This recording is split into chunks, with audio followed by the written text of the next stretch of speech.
क्या है और विश्व को योग और अध्यात्म की राह किस तरह से दिखा रहा है?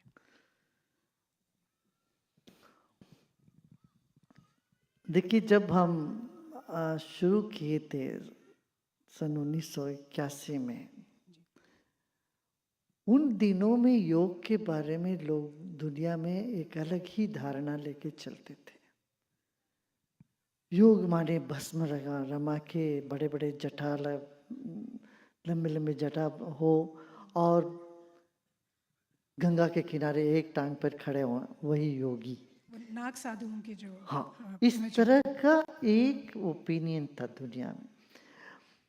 और उन दिनों में हरे कृष्णा मूवमेंट का भी काफी था, तो लोग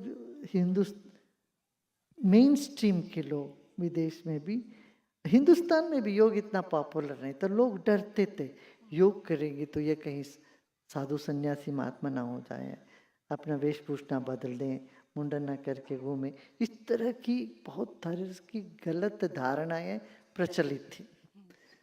तो उन दिनों में हमने इसको नाम किया आर्ट ऑफ लिविंग, जीवन जीने की कला है, ताकि अपना हमारा रोजमर्रा जीवन में जो उपयोगी होगी वो ज्ञान हमको चाहिए।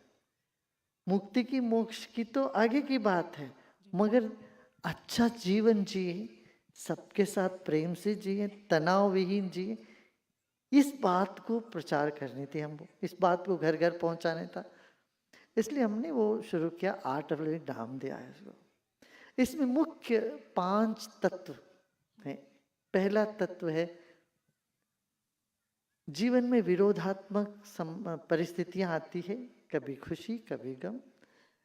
इस सभी परिस्थितियों में अपने मन की संतुलना नहीं खोना है, मन को समता में बनाए रखना, और ये जान के कि जो विरोधात्मक है वो एक दूसरे के लिए पूरक है, आगे सब ठीक होएगा।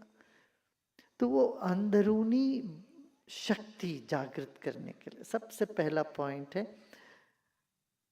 परिस्थिति जब विरोधात्मक है जीवन में, इसमें समता संतुलन मन में बनाए रखो। दूसरा इसका सिद्धांत है,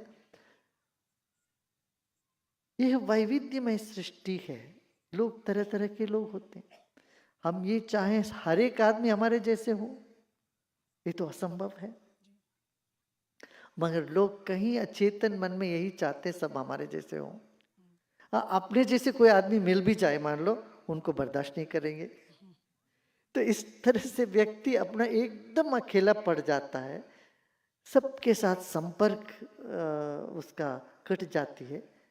तो फिर दूसरा हमने ये सिद्धांत उसमें ये लगाया, जो व्यक्ति परिस्थिति है जो उसको ऐसे स्वीकार करें, स्वीकार करके फिर तुम उसको बदलना हो, जो करना उसका उसके लिए काम करें।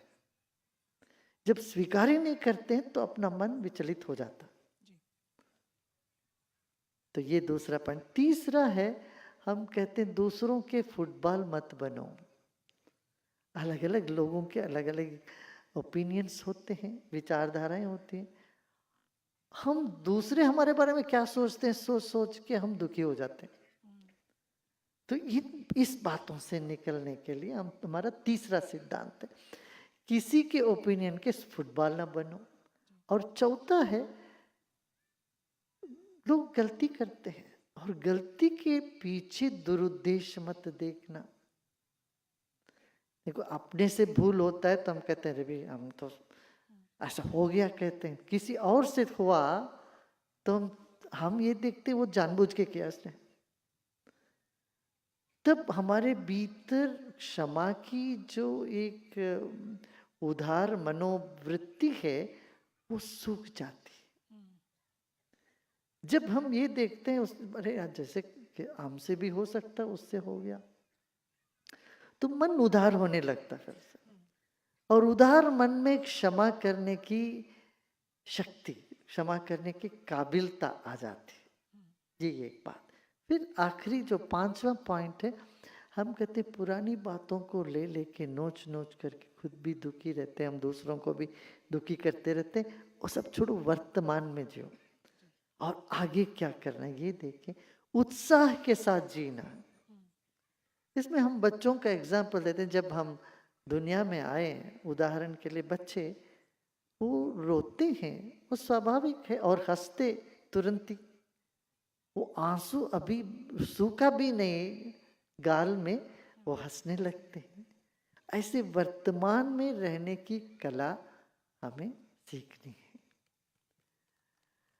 और ये कैसे संभव होगा? सिर्फ सिद्धांतों से नहीं, सांस के लिए, सांस के बारे में जानना है। तब हम प्राणायाम, कुछ सांस की क्रियाएं हैं, सुदर्शन क्रिया सिखाते हैं। इससे वो जीवन में वो बात सहज ही घटने लगता, जीवन में आमूल परिवर्तन दिखाई दे रहा है। तो गुरुदेव